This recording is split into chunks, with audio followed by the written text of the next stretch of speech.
Hello again. I'm back from earlier with the next part of our Seth Speaks series. So again, if you're watching when this is not live, you can fast forward into 5 minutes in, where we will officially begin. In the meantime, I will set up the stream. How are we doing? Good.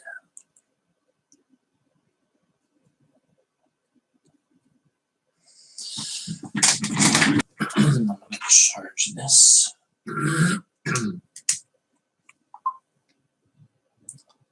Let's see here. Okay.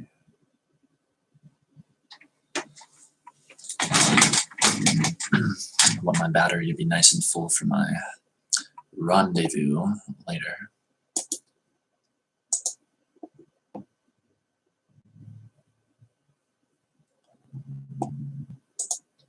Let me share this to Twitter.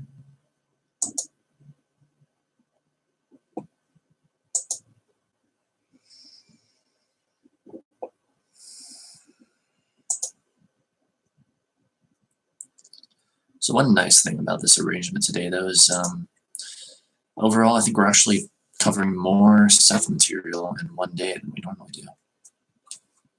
That's one nice thing about this. Let's see. Live again, diving deeper into Seth Speaks. Enjoying discussion.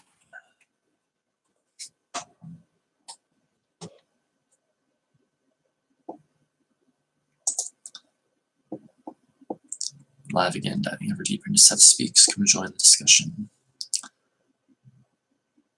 I'm live as we dive.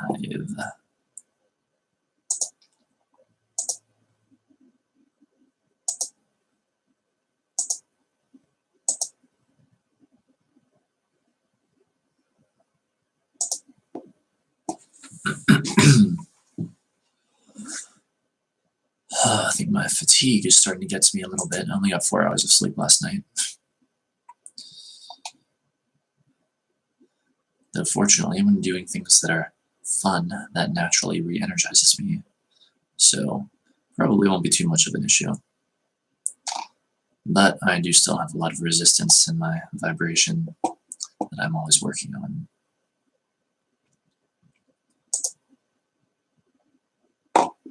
Hello, little laughing lug. Welcome to the stream. So let's see, we're 2 minutes away from beginning. Or perhaps I should say resuming.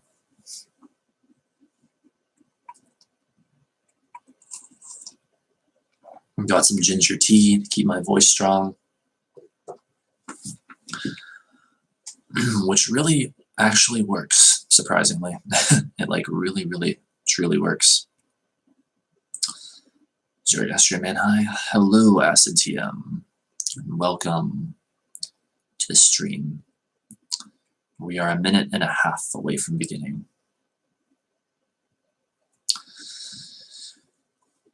So yes, indeed, I was live earlier with some of this, and now we're going to be doing it again for about like an hour, maybe just a little over an hour. Getting through at least one chapter, maybe 2 chapters. And I'll be giving my thoughts and comments on it as always, and taking questions and all that. And then, regardless of what happens, I have to get off by 3:30 p.m. Eastern Standard Time, my time, for a Christmas Eve family gathering that I'll be going to, which will be very interesting. It's the first gathering of this size that I've gone to since I became this serious about my authenticity spiritual practice. So I'm looking forward to it immensely, you know.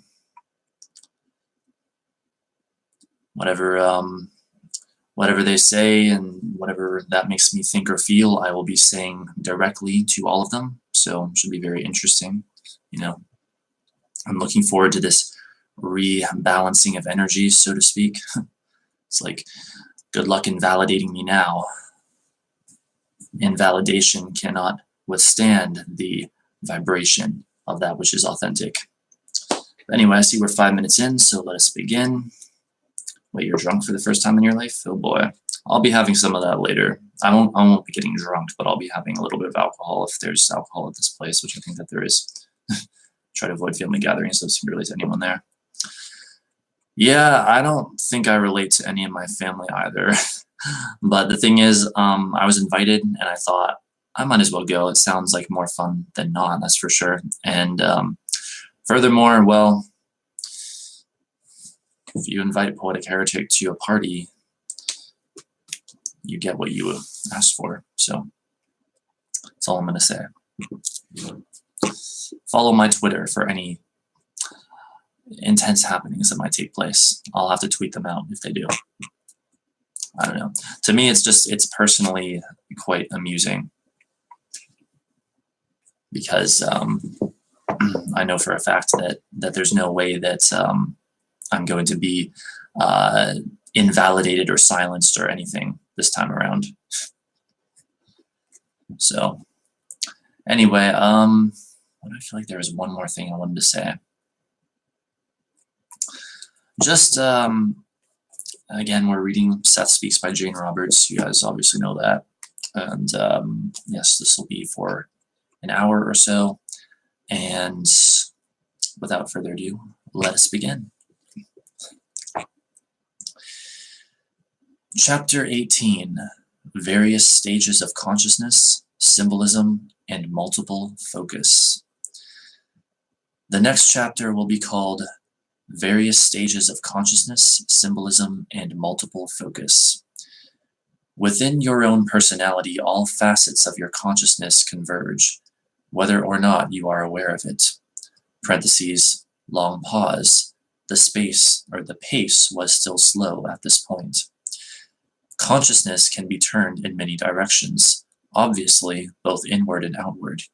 You are aware of fluctuations in your normal consciousness, and closer attention would make some of this quite clear. You expand or narrow the scope of your attention constantly. You may focus upon one object almost to the exclusion of everything else at times, so that you literally are not conscious of the room in which you sit. You may be quote-unquote conscious and reacting to a remembered event so strongly that you are relatively unaware of present events. You take all of these fluctuations for granted. They do not disturb you. If you are lost in a book and unaware momentarily of your immediate environment, you are not afraid that it will be gone when you want to turn your attention back to it. Nor in a daydream do you usually worry about returning safely to the present moment. To some extent, all of these are small examples of the mobility of your consciousness and the ease with which it can be used. In a strange manner, symbols can be regarded as samples of the way you perceive at various levels of consciousness. Their changing guises can be used as signposts. Fire, for example, is a symbol made physical, so a real fire tells you obviously that you are perceiving reality with your physically attuned consciousness. 933. A mental picture of a fire automatically tells you that another kind of consciousness is involved. A fire mentally seen that has warmth but does not burn destructively obviously means something else. All symbols are an attempt to express feelings, feelings that can never be expressed adequately through language. Symbols represent the infinite variations of feelings, and in various stages of consciousness, these will appear in different terms, but they will always accompany you. There are several exceptions, however, in which pure knowing or pure feeling is involved without the necessity for symbols. These stages of consciousness are infrequent and seldom translated into normal conscious terms. Let us take a particular feeling and follow it through as it might be expressed at various levels of consciousness. Pause. Begin with a feeling of joy. In normal consciousness, the immediate environment will be perceived in a far different manner than it would be, say, if an individual were in a state of depression. The feeling of joy changes the objects themselves, in that the perceiver sees them in a far brighter light. He creates the objects far more vividly and with greater clarity. In feedback fashion, the environment then seems to reinforce his joy. 941. What he sees, however, is still physical, the objects of the material world. Pretend now that he begins to daydream and falls into a reverie. Into his inner mind come pictures or symbols of material objects, people or events, from perhaps the past as well as present and future imaginings, the joy now being expressed with greater freedom mentally, but with symbols. The joy stretches out, so to speak, into the future, sheds also its light into the past, and may cover greater areas of expansion than could be shown in physical terms at that moment. Now imagine that our individual from his reverie falls either into a trance state or into a deep sleep. Long pause. He may see images that are highly symbolic to him of joy or exuberance. Logically, there may be little connection between them, but intuitively the connections are clear. He now enters into his mental experiences far more deeply than in the reverie state, and may have a series of dream episodes in which he is able to express his joy and share it with others. He is still dealing with physically oriented symbols, however. Now, since we are using this discussion as a case in point, we will continue to follow it even further. He may form images of dream cities or people that are of a very joyful nature, translate the emotion itself into whatever symbols are pertinent to him, and exuberance may be translated into images of playing animals, flying people, or animals or landscapes of great beauty. Again, the logical connections will be lacking, but the entire episode will be connected by this emotion. 951. The physical body all the while is greatly benefited, because the beneficial feelings automatically renew and replenish its recuperative abilities. The feelings of joy now may lead to images of Christ, Buddha, or the prophets. These symbols are the changing scenes characteristic of consciousness at various stages. The experiences are to be considered as creations, creative acts all native to consciousness at various stages. Hello there, Nathan Hutcherson. Welcome to the stream. Beyond this are states in which the symbols themselves begin to fade away, become indistinct, distant. Here you begin to draw into regions of consciousness in which symbols become less and less necessary, and it is a largely unpopulated area indeed. Representations blink off and finally disappear. Consciousness is less and less physically oriented. In this stage of consciousness, the soul finds itself alone with its own feelings, stripped of symbolism and representations, and begins to perceive the gigantic reality of its own knowing. It feels direct experience. If we use joy as our example, all mental symbols and images of it would finally disappear. They had emerged from it, and would fall away from it, not being the original experience, but byproducts. The soul would then begin to explore the reality of this joy in terms that can hardly be explained, and in so doing would learn methods of perception, expression, and actualization that would have been utterly incomprehensible to it before. 10:01. Jane's pace had been consistently good. I told her I thought the session was excellent. At break, each of us mentioned a question. I wanted to be sure that the material given on the speakers so far adequately dealt with the methods by which they were able to contact others in both the waking and dream states. I wanted to know more about the speakers' training, by whom it was conducted, and their intuitions and dream experiences. Jane's question arose out of material in the 560th session in Chapter 14. She wanted to know the name of the third personality making up the three-part Christ entity that Seth has postulated. Brackets in Chapter 18 of Jane's own book, the Seth material, Seth gave as members of this entity Christ, of course, and John the Baptist. End brackets. I told Jane now that I thought Seth intended to go into this whole matter much more thoroughly later in this book. Resume at a faster pace at 10:19. Now, physical objects are the most obvious of your symbols, and precisely for that reason you do not realize that they are symbols at all. At different levels, consciousness works with different kinds of symbols. Symbols are a method of expressing inner reality. Working in one direction, the soul, using its consciousness, expresses inner reality through as many symbols as possible, through living, changing symbolism. Each symbol itself, then, is to its own extent conscious, individual, and aware. In so doing, the soul continually creates new varieties of inner reality to be explored. Working in the opposite direction, so to speak, the soul divests itself of all symbols, all representations, and using its consciousness in a different way, learns to probe its own direct experience. Without symbols to come between it and experience, it perfects itself in a kind of value fulfillment that you presently cannot understand except symbolically.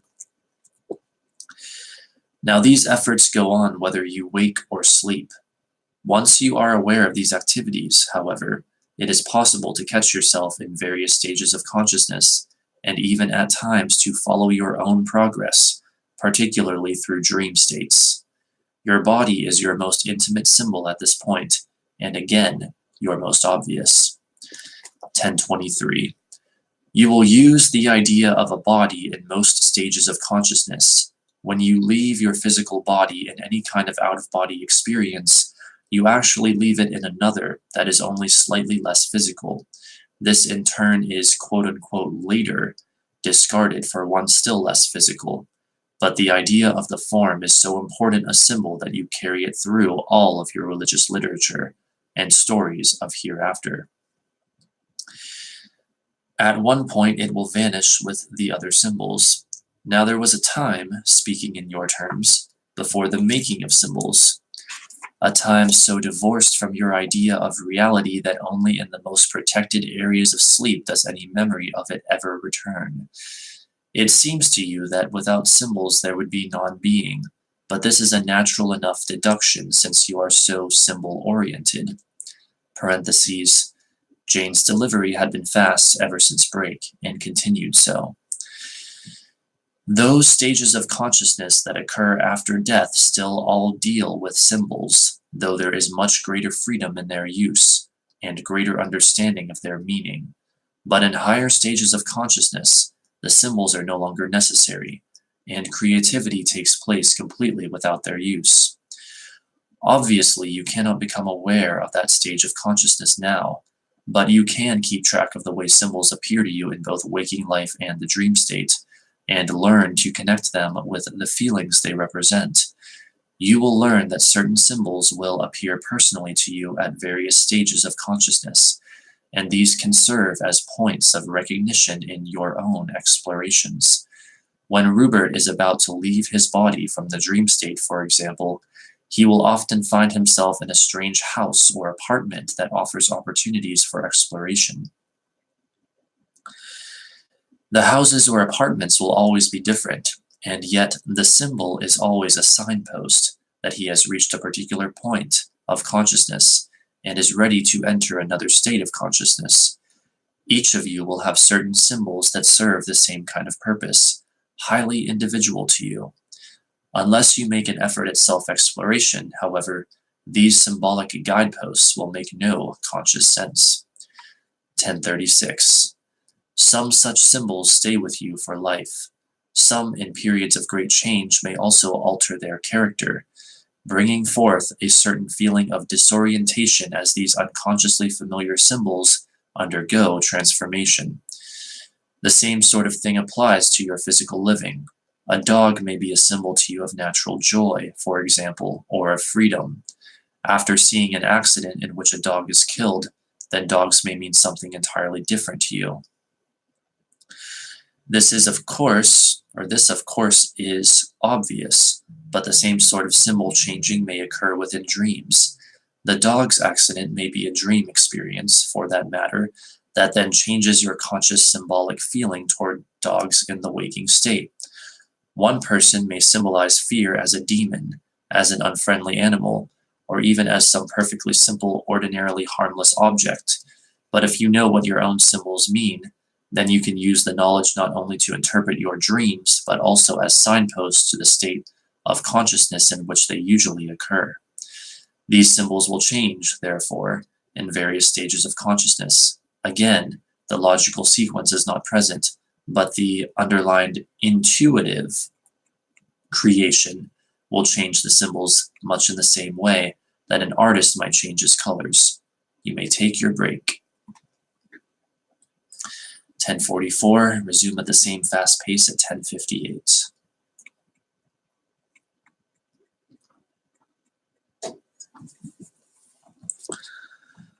All symbols stand for inner realities, therefore, and when you juggle symbols, you are juggling inner realities. Any exterior move that you make is made within the interior environment, within all the interior environments with which you are involved.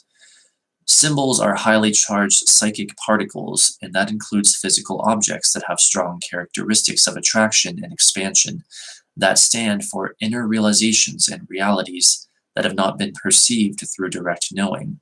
Parentheses, by direct knowing here, I mean instant cognition and comprehension, without symbolization. End of parentheses.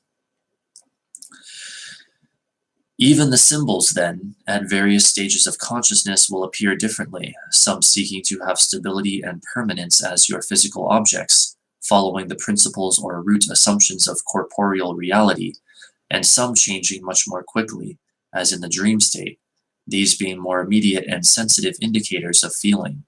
Various states of consciousness seem to have their own environments in which these symbols appear, again, as objects appear in a physical environment.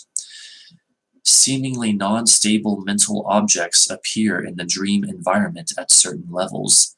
The symbols follow rules then in both cases. As mentioned earlier, again, the dream universe is as quote-unquote objective as the corporeal one. The objects and symbols within it are as faithful representations of dream life as physical objects are of waking life. The nature of the symbol, therefore, can serve as an indication not only as to your environment, but your state of consciousness within it. In normal dreaming within the context of an ordinary dream drama, the objects seem permanent enough to you. You take them for granted. You are still physically oriented. You project upon dream images the symbolism of your waking hours. 11:10. In other states of dream consciousness, however, houses may suddenly disappear. A modern building may suddenly replace a shack. A child may turn into a tulip. Now the symbols are obviously behaving in a different manner. In this environment, permanency is not a root assumption. Logical sequence does not apply. Symbols that behave in this way can be clues to you that you are now at another stage of consciousness, and within an entirely different interior environment. Expression of feelings and of experiences are not limited to the rigid framework of objects stuck into consecutive moments. Feelings are automatically transformed and expressed in a new, mobile, immediate manner. In a way, the tune of consciousness is quicker. Actualization does not need to wait for hours or days. Experience is free from a time context. In this realm of consciousness, an entire book may be written, or one's life plans thoroughly scrutinized. Your present time is one of many dimensions that help form this particular stage of consciousness. Therefore, your past, present, and future exist within it, but only as portions of that interior environment. You have to learn your way about, for the states of consciousness and their environment stretch out in their own way as your world stretches out, say, in space. It is not difficult, however, to be aware of yourself in this stage through giving yourself proper suggestions before sleep. Pause. End of dictation. We have a good start. parentheses, I think it's very good, most evocative. Seth, unless you have questions, I will end the session. How about my question concerning the speakers? I believe that has been covered. And the third Christ information? That will be covered, half humorously, and if there are ever any points that you want to discuss with me, feel free to do so. Louder and more emphatically, my heartiest good wishes, and I'm sorry you were not at our sensitivity, parentheses, ESP class last night.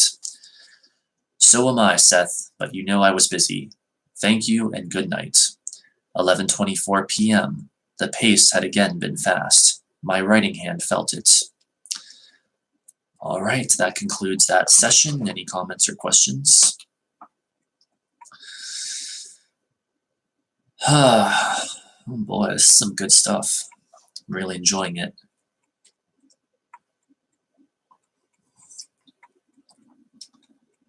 We will resume in just a minute or so. See if people have any questions or anything.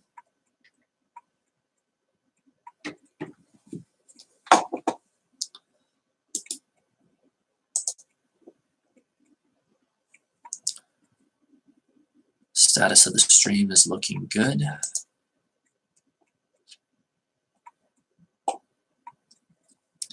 Again, I've got my ginger tea here, which helps with my voice. It's very good for your voice, and it actually, yes, it does actually work.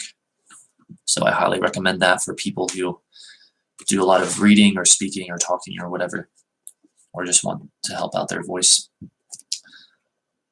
All right. No further comments or questions, then let us continue. Session 572, March 8th, 1971, 9:40 p.m. Monday. The session was late in starting because we went to the tax office after supper this evening. Jane enjoyed getting out of the house, though, and the interactions with others. She started the session at a good pace. Good evening, Seth. Now, we will resume dictation, and later I will have a few words for you. To some extent, this transmutation of symbol can be observed in various stages of waking consciousness also. When you are at rest, awake but with eyes closed, images and pictures will often appear to your inner eye. Some will be physical-like materializations, images of trees or houses or people. Others will be simply shapes that change swiftly and seem to flow one into the other.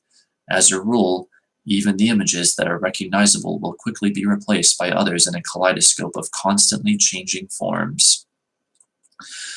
There may seem to you to be no logic to these inner pictures, and certainly no connection between them and what you were thinking a moment before, or even an hour before.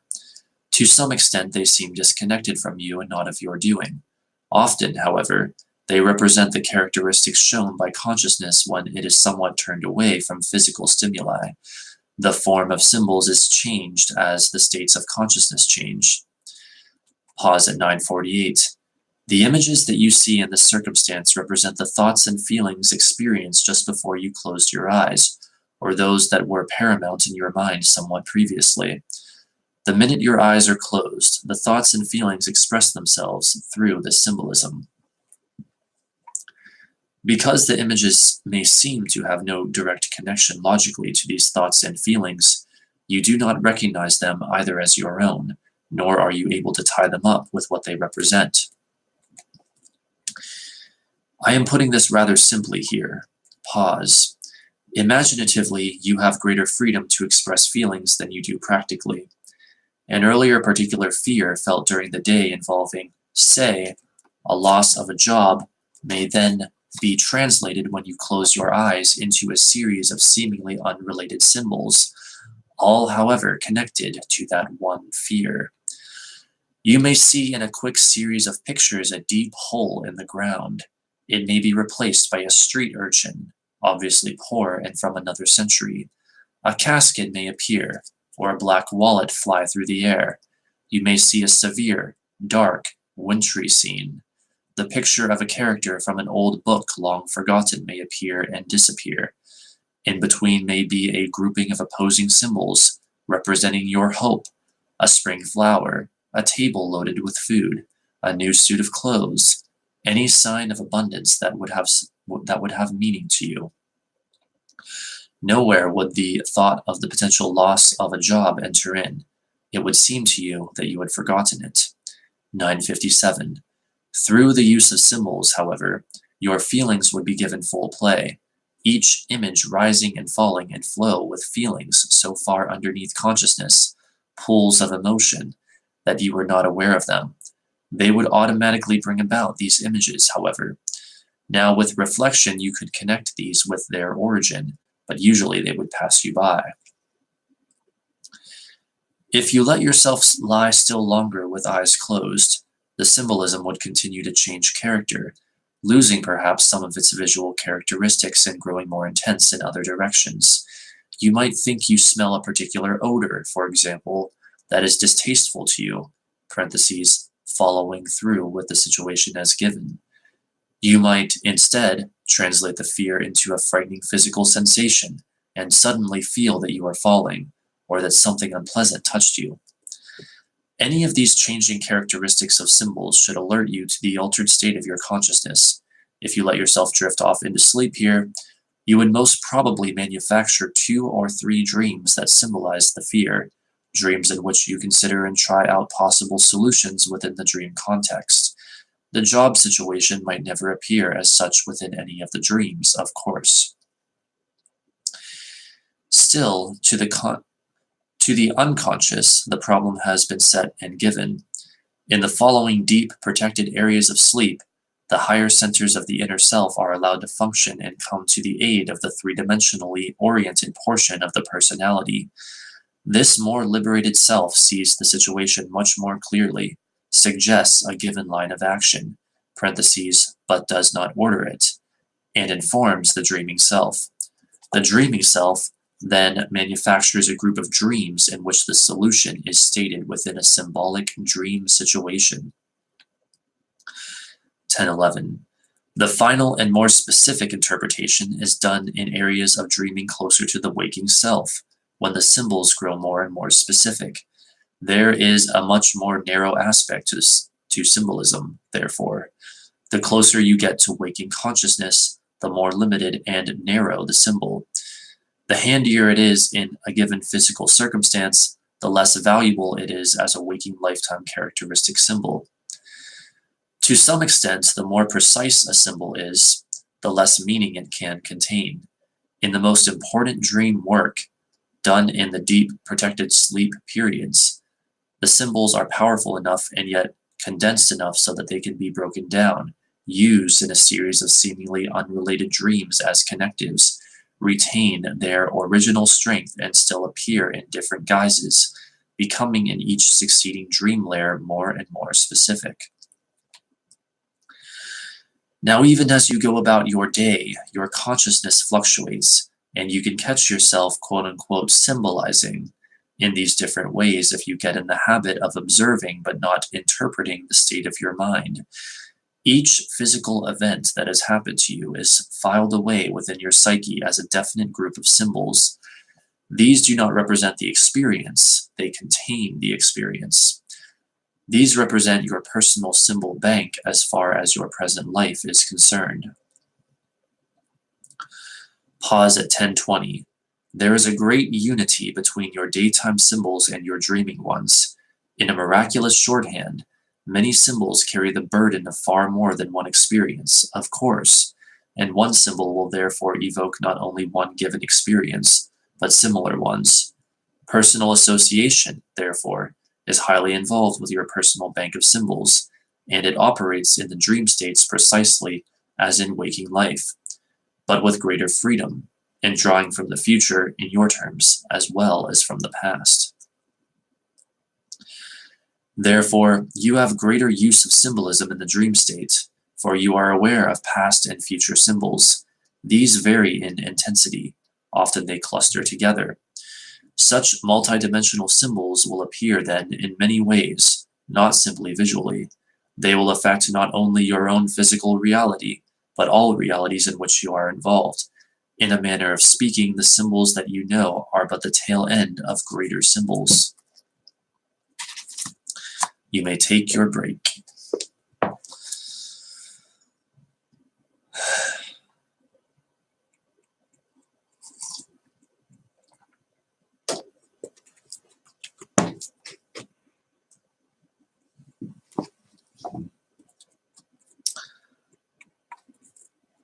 Okay, we're clear again.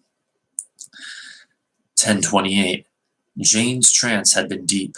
She was extremely relaxed. She happened to mention that while in trance she often didn't know whether her eyes were open or closed. I told her that almost always she looked directly at whoever Seth might be addressing, and that she used a range of physical movements and voice effects that could vary considerably. Resume at 10:43. Now, resume dictation. When I referred to your personal bank of symbols, I meant to specify that this bank was yours from the day of your birth and before. It contained the symbols of your past existences in your terms, parentheses, and in your terms, you add to it in this life. This bank of symbols must be activated, however. For example, you have visual images when you are born, internal visual images, symbols that are activated the moment you open your eyes for the first time. These serve you as learning mechanisms. You keep trying to utilize your eyes properly until exterior images conform with the inner patterns. This is extremely important and not understood by your scientists. The eye-opening activates the inner mechanism.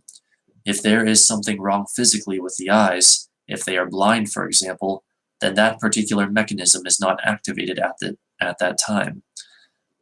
The personality may have chosen to be born blind for his own reasons. If those reasons change, or if inner psychic developments occur, pause, then the physical eyes will be healed and the inner mechanism activated. There are endless varieties of behavior along these lines. The inner banks of symbols, however, operate as a drawing account, latent unless you take advantage of them. You think before you learn a language, as I mentioned earlier in this book, but you already have at your psychic fingertips past experiences from other lifetimes to guide you. Pause at 10:49. Those who are born into the same nationality, say twice consecutively, learn to speak much quicker the second time around. Some infants will think in the language of a past life before the new language is learned. All of this has to do with the use of symbols. Sound itself is a symbol. You understand that from a given point of silence, sound begins and grows louder. What you do not understand is that from that given point of silence, which is your point of non-perception, sounds also begin that grow deeper and deeper into silence, yet still have meaning and as much variety as the sounds that you know. And these are also symbols. The thought unspoken has a quote-unquote sound that you do not hear, but that is very audible at another level of reality and perception. 11 o'clock.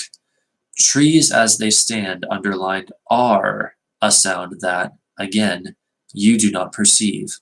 In your dreams, and particularly beyond those dreams that you recall, are areas of consciousness in which these sounds are automatically perceived and translated into visual images.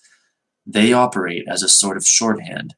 Given certain sounds, you could recreate your universe as you know it unconsciously, and any one multidimensional symbol can contain all the reality that you know. End of dictation. Pause. Now a few remarks. Parentheses. There followed a page or so of personal data. End at 11:06 p.m. All right, that concludes that session. Any comments or questions before we continue?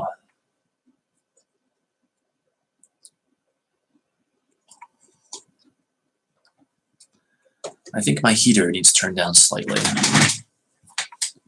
So 1 moment, please.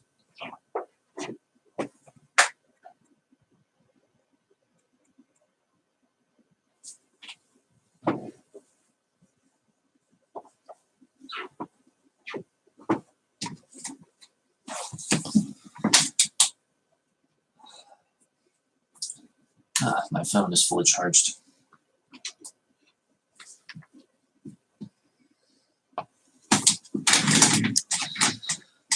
All right, I'll wait just a little bit longer in case there are any comments or questions. A tiny wood-burning stove. That would be funny, wouldn't it? But no, I'm afraid it's a radiator. A radiator I got from Amazon a while back.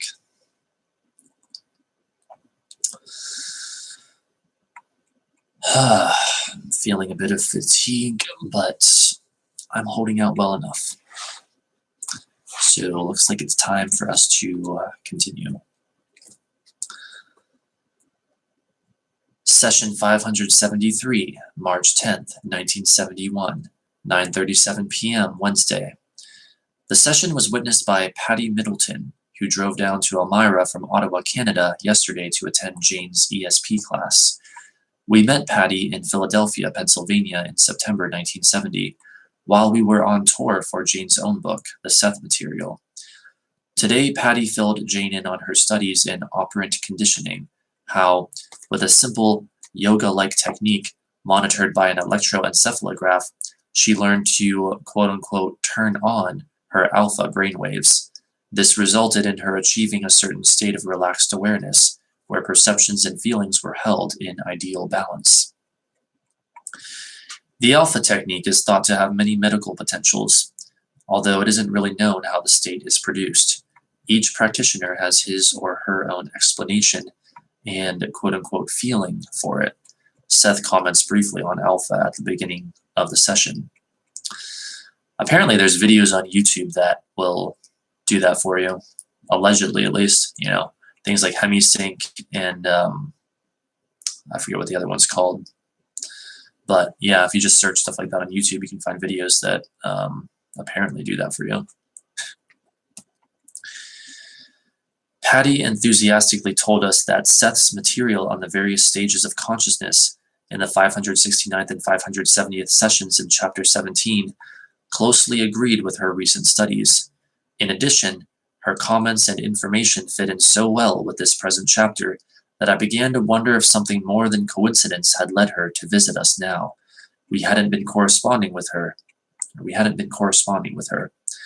A note. Patty read the late chapters of Seth's book, but Jane did not. The two of them discussed the material, though. Now, good evening, Seth. To Patty, amused. I did not think that you did a very good job imitating my voice. Now surely I do not sound as badly as all that. I have a few remarks. Now, the alpha state is a threshold, a preliminary state between the physically oriented portions of the personality and the inner self. Rupert often propels himself through this state to deeper states, and to a large extent is unfamiliar with it. Characteristically, when he leaves his body, he does the same thing, hardly pausing at the threshold of alpha, but taking off from there. I want to do some dictation, though I may have some comments later, so give us a moment here. Pause at 9:42. Now, physically, smell, sight, and sound are combined together to give your main sense data and compose your physical senses. At other levels, however, these are separated. Odors, therefore, have a visual reality, and, as you know, visual data can also be perceived in terms of other sense perceptions. The symbols can come together or fly apart, can be perceived separately or as a unity. As each event has its own symbol for you, so you have your characteristic way of combining these. These symbols can be translated and perceived in many terms, as a series of notes, for example, as a combination of senses, as a series of images. At various stages of consciousness, you will perceive the symbols in different terms. The multidimensional symbol in its entirety, then, has a reality in other states of consciousness, but also at other levels of reality entirely. 9:45. You operate as if your thoughts were secret, though you should know by now that they are not. Not only are your thoughts apparent through telepathic communications, for example, but without your conscious awareness, they also form what you may call pseudo-images, quote-unquote, beneath the range of physical matter as you normally perceive it, in some cases, or quote unquote above this same range. It is, therefore, as if your thoughts appear within other realities as objects, alive and vital in themselves, growing into other systems as flowers or trees grow up seemingly from nothing within physical reality. These can then be used as the raw material, so to speak, in certain other systems. They are given quote unquote natural data, the raw material of creativity and the realities that you help seed but do not perceive. So, in case it isn't obvious, Seth is basically saying here that our thoughts themselves, like to us, they're just thoughts or whatever, but in other systems of reality, they are actually perceived as material for these other beings that they are then able to utilize in various ways. So I know it could be a bit of a stretch when you're new to this concept, but when you think about it, isn't that interesting to consider that our very thoughts, we think they're all about us, but they may be, feeding into realities that we have no conscious awareness of. It's very interesting indeed. That's definitely what Seth is saying here. In this manner of speaking, your thoughts then follow laws. Their behavior follows laws, and their activities that you do not understand, though you call your thoughts your own. They are then manipulated, independently of you, by other kinds of consciousness as ever-changing natural phenomena. The native consciousness within such systems is not aware of the origin of this phenomena, nor of your own reality. They take the evidence that appears to their senses as reality, as most of you do. It would not occur to them that this phenomenon originated outside of their own system. If I were to make the same statement, for example, to any of my readers, I would be accused of saying that physical reality was composed of the discards of the universe. I am not saying that, nor implying it in the case just mentioned. In your system, you have a direct hand in the formation of physical reality. Your natural given data is the result of individual, mass, and collective thoughts, feelings, and emotions materialized. Your system, underlined in this respect, is more creative than the systems just mentioned. On the other hand, within these other systems, there is a strong, innovative group consciousness developing, in which identity is retained, but greater interplay allowed between individuals, a large creative interchange of symbol pools, a drawing upon mental and psychic symbols with greater facility. Because of this, these individuals recognize more clearly the connection between creative images and given sense data. They purposely alter and change their given sense data and experiment with it. I'm going to analyze that a bit more closely real quick.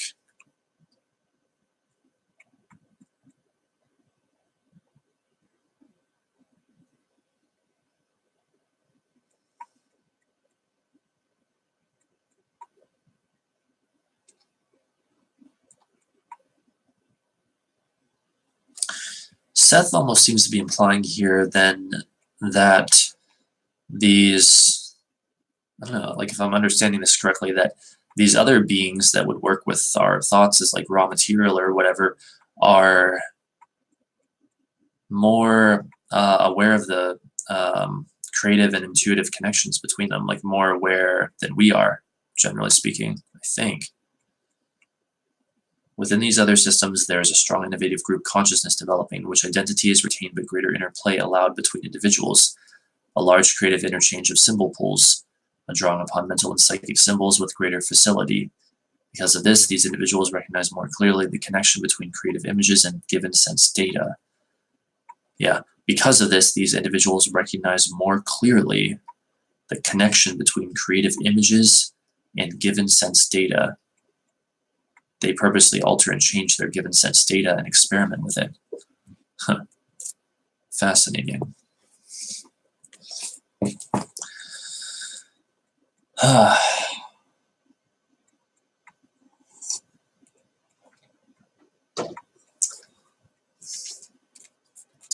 The Ryan guy's trying to ERP with you, by the way. What does that mean? What is ERP? What is that? Kind of like the Wonder Twins. I don't recognize the reference. Erotic roleplay. Well, I have not noticed this. But anyway, let's see, where were we?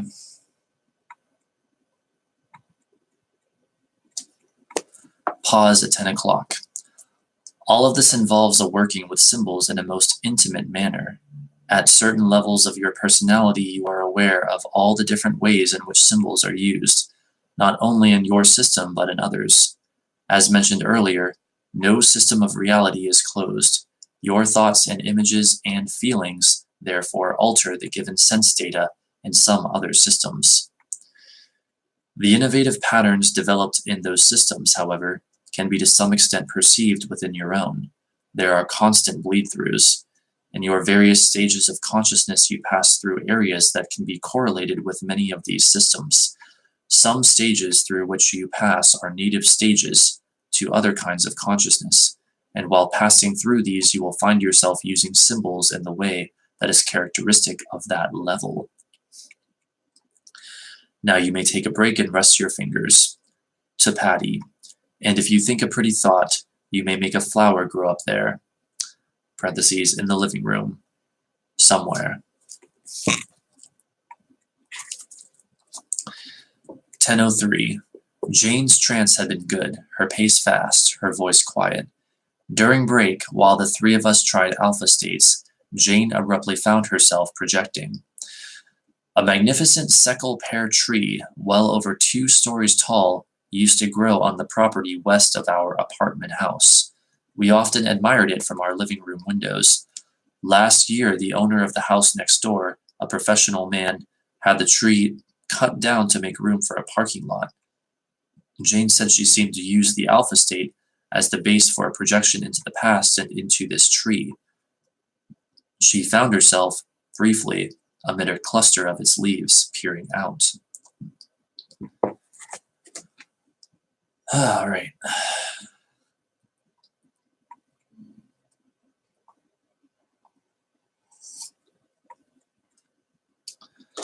Well, it's beginning to look more and more like we might only get through one chapter here, although this chapter is almost over. We're also almost at 1 hour. So, but, whatever. I'll be back soon enough, as always, with more Seth material and other material. Resume at 10:24. Now, symbols should be fluid, ever-changing in their form. Some can be used as casements to house original experiences, as methods of deception, therefore, rather than illumination. When this happens, fear is always involved. Fear, taken into the various stages of consciousness, acts as a distorting lens, hiding the natural dimensions of all symbols, acting as a barrier and as an impediment to free flow. Symbols of an explosive nature serve as releasing agents, setting loose that which has been encased. Without physical storms, you would all go insane. The aggressive nature of symbols is little understood, nor the relationship between aggression and creativity. These are far from opposing characteristics, and without an aggressive thrust, symbols would lack their high mobility. They would exist in a permanent kind of environment. It is both the creative and aggressive aspects of consciousness that allow it to use symbols, to move through various levels of experience, and the aggressive nature of thought that so propels it, despite your knowledge, into realities that you do not understand. Aggressiveness and passivity are both behind the symbols of birth, for both are needed. They are both beneath symbols of death, though this is not understood. Inertia results when aggressiveness and creativity are not in the proper proportions, when consciousness leans too severely in one direction or another, when the flow of symbols is either too quick or too slow for the particular psychological environment in which you dwell. 10:32. Pauses then occur. To put it as simply as possible, there is an almost inconceivable moment in which a no reality occurs, in which a symbol is caught between motion and no motion, a time of uncertainty. This is, of course, translated in many ways and reflected. In such periods, certain symbols can be lost to all intents and purposes, dropping out of an individual's experience, leaving gaps of inertia. These gaps exist quite literally in many systems. You encounter them on many levels. You may find yourself experiencing a state of consciousness, for example, in which nothing seems to happen, and no psychological landscape or recognizable symbols occur. These exist not only psychologically or psychically, but as blank areas in terms of space. The spaces may be filled, finally, with new symbols. If you are perceptive enough, you can sometimes catch yourselves encountering such states of reality in which nothing appears and no signs of any consciousness outside of your own is apparent. Such blank spots can be seeded with new symbols and are often used as channels through which new creative ideas and inventions are inserted. These gaps are recognized by others, therefore, and viewed as dark spaces. They also represent areas of no resistance for those mind travelers who are probing inner realities. They represent uncluttered areas, but also open channels, inactive in themselves but passively waiting. Now, some symbols also wait in such a passive manner to be activated. They represent future experience, in your terms, that presently lies latent. These blank spots of inertia, therefore, are creative to some extent, in that these other symbols may swim into view within them. Now you may take your break and we will return. 10:43. Jane's pace had been fast again for the most part. My writing hand was beginning to flag.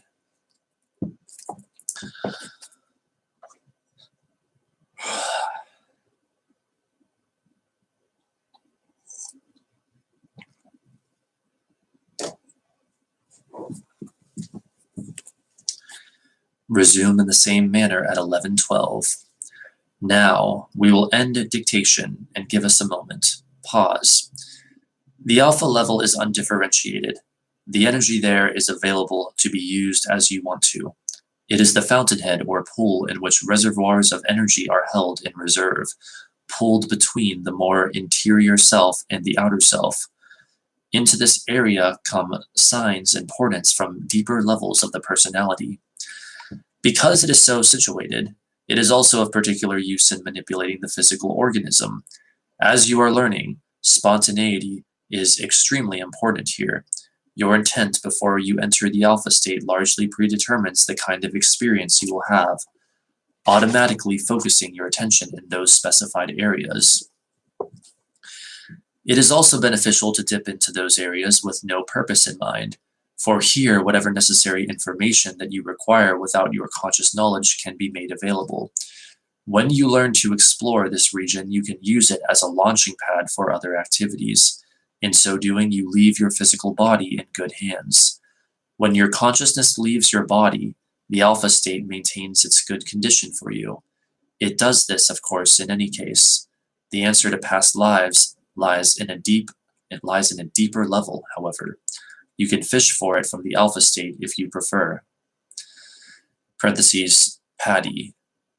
Just randomly, like throwing a line into the water? Or is it possible to use some direction? That was Patty asking that question, basically. Seth. You can use direction to some extent, but you must seek the direction from the alpha state, requesting it from the deeper layers, or you may enter those areas yourself with more training. This is more direct. Patty, will I discover myself just by trying these various states? Seth, smile. You know that you will, or you would not have asked me the question. Patty, that's a nice answer. Over 2 more pages of material for Patty followed. After that, with my right hand practically numb, I put my notebook aside and joined Patty and Seth in an impromptu discussion. Seth's energy and vitality seemed to be inexhaustible. His pace even speeded up. The session ended at 11:37 p.m. All of us were weary. All right, and that concludes chapter 18. Next up, chapter 19 is called Alternate Presence and Multiple Focus. And it looks like we'll have to get to that next time because we are 5 seconds away from 1 hour. And I'll have to get off soon so I can be ready to be picked up for this family gathering. Boy.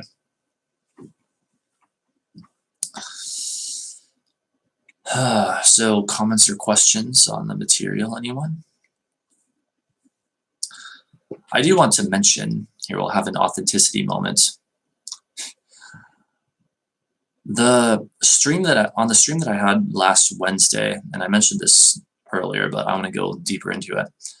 So there was someone who came into the chat who that stream was about astrology, and they asked a question that had nothing to do with astrology. They asked something like, "Does it make one's life better if one like uses information from like psychics or mediums or whatever?" Like their question was extremely difficult to even interpret in the first place, so it's hard to even paraphrase it here. But as I was giving my response, then in the chat they eventually just put answer is no. And I just want to address that here a little bit because I think I've seen that before, like in, I don't know, other areas of YouTube, people will just be like, answer is whatever. And I want to very boldly condemn that type of talking, that type of communication, because just saying answer is whatever to a question that you asked implies that you think that you're the all-knowing authority on the subject and no one else's opinion matters. Well, I've got news for you. Other people's opinion does indeed matter, or other people's opinions do indeed matter. There are other people who are experts or who are knowledgeable about material, and what they say has to matter too. And yes, you get to have your opinion just as anyone else does, but you know, I wasn't very aggressive about this, or I wasn't really aggressive about this at all in that chat because I wasn't feeling entirely like myself that day. But I will say this, don't ever come into my chat and talk all high and mighty and like you think that you are the only authority on a subject, because we won't be having any of that here. I'm not the only authority on any subject. You are not the only authority on any subject. No one is the only authority on any subject. And it is important that that be respected. So again, any of this like answer is whatever nonsense, again, don't come into my chat thinking that you're going to talk like that, like you think that you're the only authority on something. You will get shut down. I will respond to that with precisely what I think and feel, as I do with anything and everything these days in my life experience, as per my commitment to my spiritual path of authenticity. So I just wanted to throw that out there.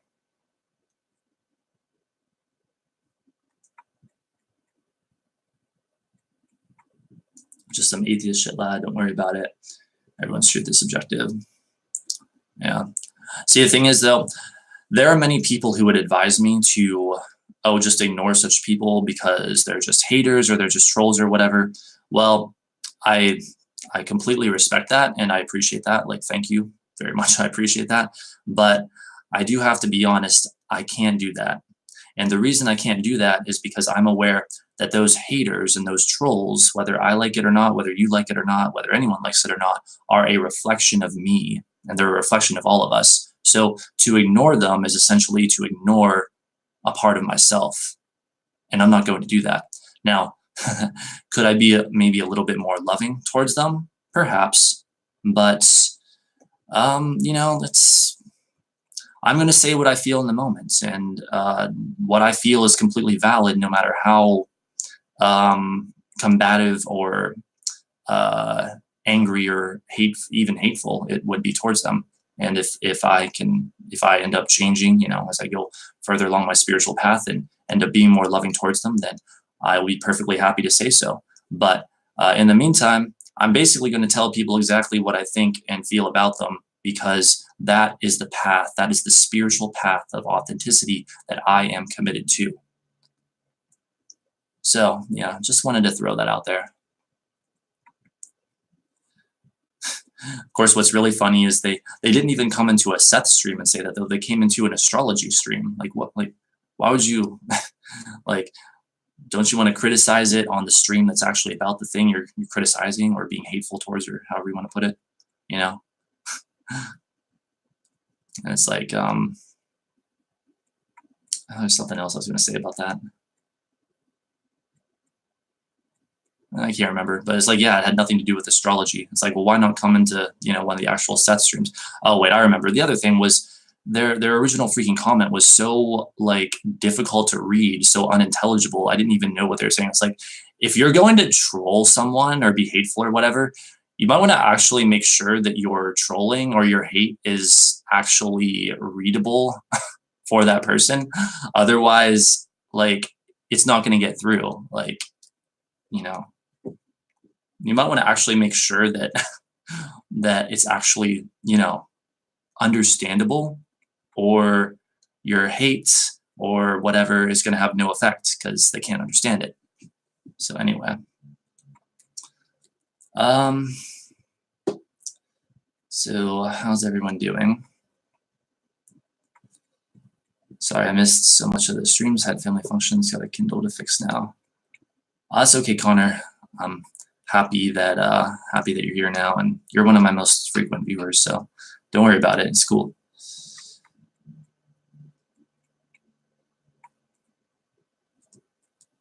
All right, so I guess with all that said, we will wrap it up here.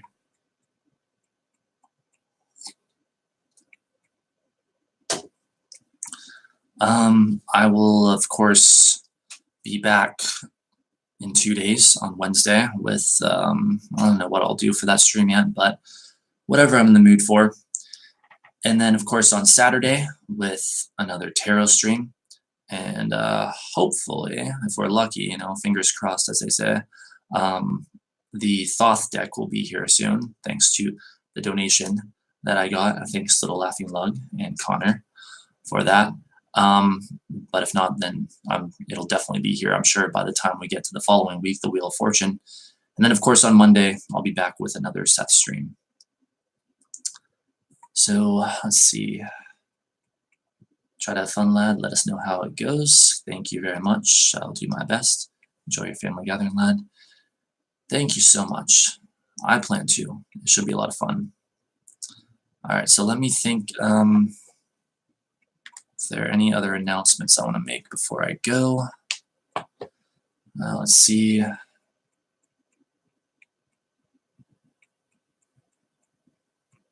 almost feel like there was something else. Can I think of it?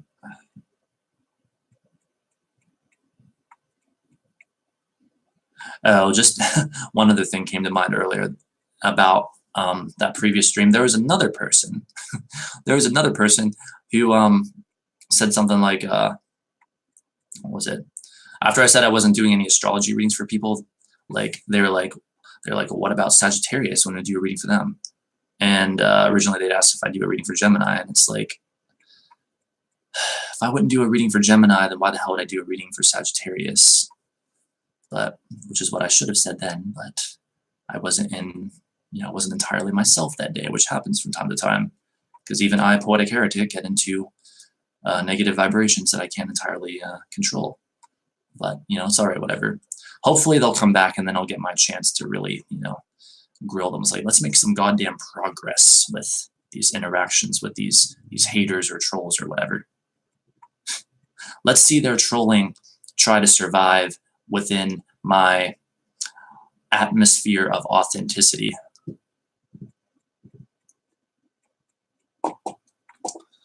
Already a good stream, even though I missed most of it. Have a Merry Christmas. Thanks, Connor. Merry Christmas to you too. Merry Christmas to all. Merry Christmas to everyone, indeed. Merry Christmas to all you Zoroastrians, indeed. All right, you guys, it's been so much fun. Can't wait until next time. Thanks for being here. And again, my very next stream is Wednesday, 2 days from today. That is when I will return. So see you guys later. Merry Christmas and happy holidays. Happy whatever you celebrate, if you celebrate anything. And I'll see you next time.